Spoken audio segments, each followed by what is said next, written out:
Bismillahirrahmanirrahim. Assalamu alaikum everyone. My name is Rupta Shaheen and you are watching Learning with Rupta Shaheen. Welcome to my YouTube channel. I hope you guys are doing well.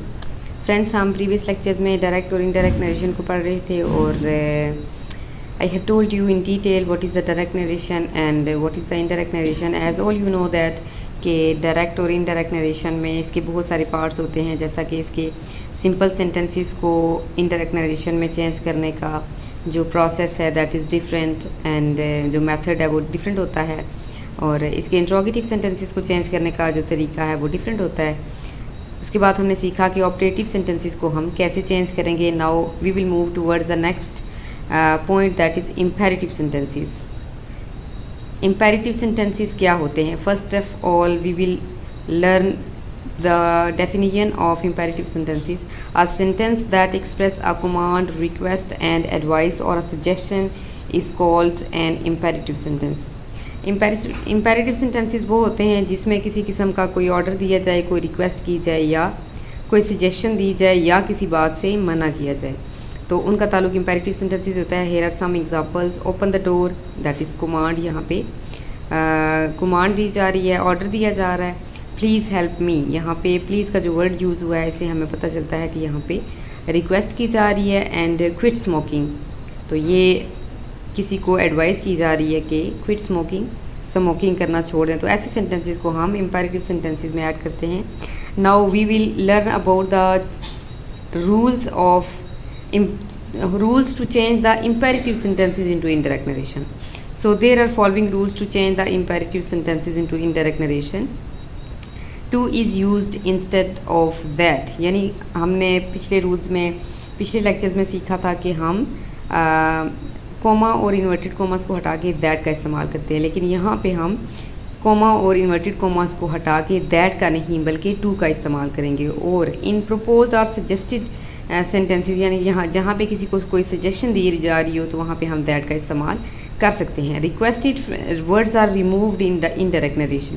जो requested words use होते हैं हम उनको indirect narration में sentence से remove कर देते हैं, जैसे प्लीज़ हो गया या इस तरह के कोई वर्ड्स अगर लिखे हुए हों तो हम उनको रिमूव कर देते हैं। Change in specific word, as usual हम स्पेसिफिक वर्ड्स अगर आ जाए तो उनमें चेंज करते हैं। The main thing is reporting speech, जहाँ पे हमारी जो रिपोर्टिंग स्पीच में सेड का इस्तेमाल होता है, इस change into requested, ordered, advised, proposed और सजेस्टेड। ये अकॉर्डिंग टू सेंटेंस होगा जो हमारा रिपोर्टेड स्पीच में दिया गया होगा, जो कि हमने अपनी कॉमन सेंस से पता लगाना है कि आया कि वहाँ पे रिक्वेस्ट की जा रही है, ऑर्डर दिया जा रहा है, एडवाइस है या कोई प्रपोजल दिया जा रहा है या सजेशन दी जा रही है, तो उसके अकॉर्डिंग हम इसको चेंज करेंगे। Now we will move towards the examples of sentences. First of all we will discuss about the request sentences, यानी ऐसे सेंटेंसेस जिसमें कोई रिक्वेस्ट की जाए। He said to me please help me, he requested me to help him.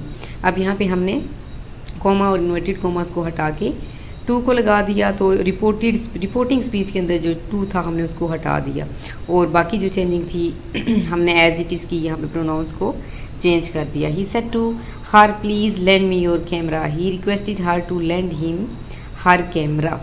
So these are the examples of requested sentences. यहाँ पे please का जो वर्ड यूज़ हुआ है यहाँ से हमें पता चलता है कि ये रिक्वेस्टेड सेंटेंसेस हैं, यहाँ पे रिक्वेस्ट की जा रही है, तो उनको चेंज करने के लिए हम सेट टू को रिक्वेस्टेड में चेंज कर देंगे क्योंकि पास्ट में है। उसके बाद कोमा और इन्वर्टेड कोमास को हटा के टू का इस्तेमाल करेंगे।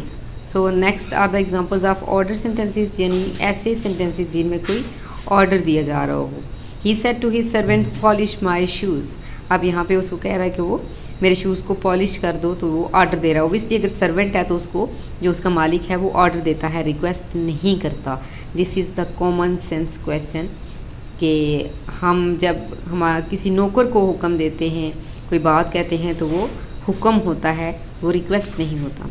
ही ordered his servant to polish his shoes. The teacher said to the peon ring the bell. अब यहाँ पे ये भी कॉमन सेंस है कि टीचर जो है वो पियन को ऑर्डर देता है ना कि रिक्वेस्ट करता है। The teacher ordered his peon to ring the bell. आगे है the headmaster said to the boys work hard.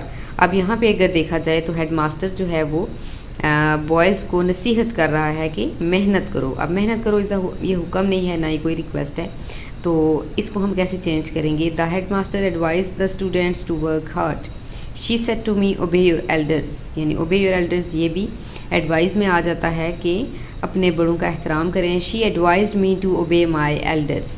तो प्रोनाउन की चेंजिंग हमने जैसे पीछे पढ़ा था उसी के अकॉर्डिंग करनी है। So there is no change in pronoun, यानी कि हमने उसमें कोई चेंजिंग नहीं करनी है, प्रोनाउन उसी तरह बिल्कुल चेंज होंगे। Teacher said to him don't waste your time. Teacher advise him not to waste his time. अब यहाँ पे एक चीज़ आपको समझनी है कि teacher said to him don't या do not waste your time, यहाँ पे टीचर उसको मना कर रहा है कि यानी उसको नसीहत कर रहा है कि तुमने अपना टाइम ज़ाया नहीं करना। Teacher advised him not to waste his time. अब यहाँ पे हमने जो वर्ड डू यूज़ हुआ है, डज़ हो या डू हो, तो वहाँ पे हमने इन अल्फाज को रिमूव कर देना है। आगे है सजेस्टेड और proposed. My father said to me do not join with bad boys. My father suggested me not to join with bad boys. यहाँ पे वो चॉइस दे रहा है, सजेशन दे रहे हैं कि अगर मतलब ओबियसली जब आप बुरे लोगों के साथ बैठोगे तो आप पर भी बुरी कंपनी का असर होगा। तो फादर जो हैं वो अपने बेटे को क्या कह रहा है कि do not join with bad boys. My father suggested me not to join with bad boys. अब यहाँ पे हमने डू को रिमूव कर दिया और सजेशन थी, उसके अकॉर्डिंग हमने सेंटेंस को चेंज कर दिया। आगे है फॉरबेड सेंटेंसेस। फॉरबेड टू यानी किसी चीज़ से मना करना। Mother said to his son don't make a noise. Mother forbade her son to make a noise. So this is about today's lecture, that is the imperative sentences. First of all, we have learnt about the definition of imperative sentences, kinds of imperative sentences. After that, I have told you about the rules, that how will you change the imperative sentences into indirect narration, and after that we have learnt about all the examples, यानी उसकी जितनी भी kinds थी हमने उन one by one उन तमाम ही examples को पढ़ा। So this is about today's lecture. I hope you would understand it well, and if you have any question regarding lecture you can ask in comment section, and if you like the video then subscribe the channel as well, and see you in the next lecture inshallah ta'ala. Take care. Allah Hafiz. Fi amanillah. Assalamu alaikum.